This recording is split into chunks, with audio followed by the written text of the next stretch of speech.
ब्रह्मा विष्णु महेश, जय मां पराशक्ति। पर्चा लिखने वाली सिद्धि के विषय में ये भाग 11 है। तो अगर आप मेरे इस वीडियो तक पहुंच ही गए हैं तो इससे पहले के 10 पार्ट भी आपको जरूर देखने चाहिए, तभी आपको पर्चा बनाने वाली सिद्धि के बारे में गूढ़ रहस्य पता लग पाएंगे। और यकीनन उसके बाद आप भी बागेश्वर धाम सरकार या फिर अन्य कोई सरकार जो कि पर्चा लिखते हैं उनकी तरह लोक कल्याण कर पाएंगे। लेकिन उससे पहले सिद्धियां क्या होती हैं, ये कैसे काम करती हैं, तो आपको सिद्धियों का परम सत्य भी जरूर पता होना चाहिए, क्योंकि सिद्धियां एक तरह से मुक्ति के मार्ग में बाधक होती हैं।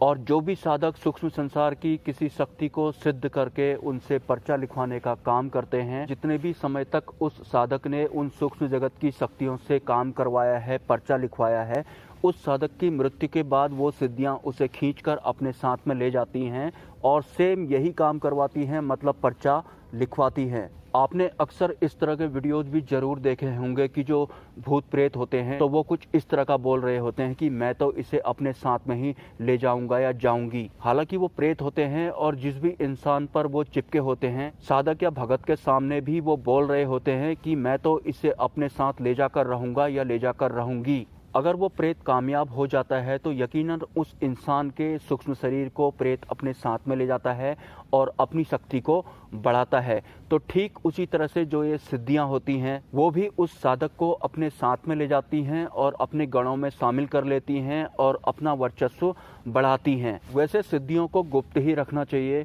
और लोक कल्याण के लिए भी उनका उपयोग बहुत ही आंशिक रूप में करना चाहिए। अब मैं आपको अपने कुछ अनुभव बताता हूँ। मैं एक दुकान पर बैठा हुआ था, वहाँ पर 3 लड़के खाना खा रहे थे। तो ऐसे ही बागेश्वर धाम सरकार की बात चली तो वो 3 लड़के बोलने लगे तो ऐसा तो हम भी कर सकते हैं, हमें सिर्फ चिकन मटन खाना छोड़ना पड़ेगा और झूठ बोलना छोड़ना पड़ेगा बस।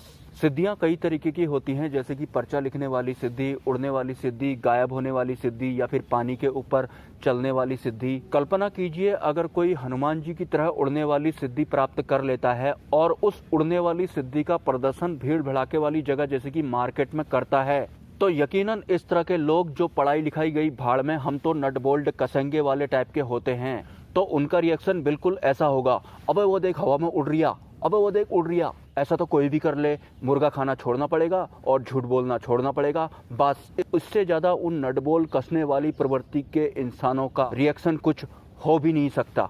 तो इस वजह से ही जो उच्च स्तरीय साधक होते हैं वो कभी भी अपनी सिद्धि का बखान नहीं करते, प्रदर्शन नहीं करते, और वो उच्च स्तरीय साधक गुप्त रूप से ही रहते हैं। और ये भी एक परम सत्य है।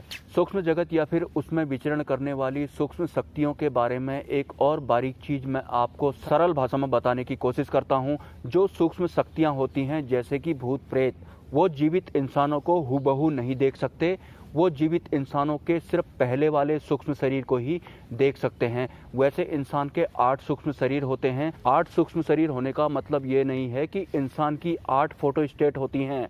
पहला वाला जो सूक्ष्म शरीर होता है वो हमारे इस स्थूल शरीर से 90% मेल खाता है, और उस सूक्ष्म शरीर के अंदर दूसरा सूक्ष्म शरीर होता है, उसके अंदर तीसरा, फिर चौथा, और ऐसे ही इंसान के 8 सूक्ष्म शरीर होते हैं। तो जो भूत प्रेत होते हैं वो हमारे पहले वाले सूक्ष्म शरीर जो कि हमारे शरीर से 90% मेल खाता है, उससे ही हमारी पहचान करते हैं। ना तो भूत प्रेत इंसानों को हूबहू देख पाते हैं और ना ही इंसान भूत प्रेतों को हूबहू देख पाता है, क्योंकि यहाँ पर सूक्ष्म जगत का विज्ञान काम करता है। इंसान को पहले अपने सूक्ष्मतम स्तर पर पहुँचना होगा, प्रयास करना होगा, और इसके लिए तरीके होते हैं मंत्र साधना, ध्यान साधना, नाम जप या फिर भजन। और उसके बाद इंसान को भी जो ये भूत प्रेत होते हैं इनका पहला वाला सूक्ष्म शरीर दिखाई पड़ता है, और ठीक इसी तरह से इन भूत प्रेतों को भी इंसान का सिर्फ पहला वाला सूक्ष्म शरीर ही दिखाई पड़ता है। और ये जो सूक्ष्म शरीर होते हैं, मतलब जो भूत प्रेत होते हैं, ये इंसान के इस स्थूल शरीर में ना चिपक कर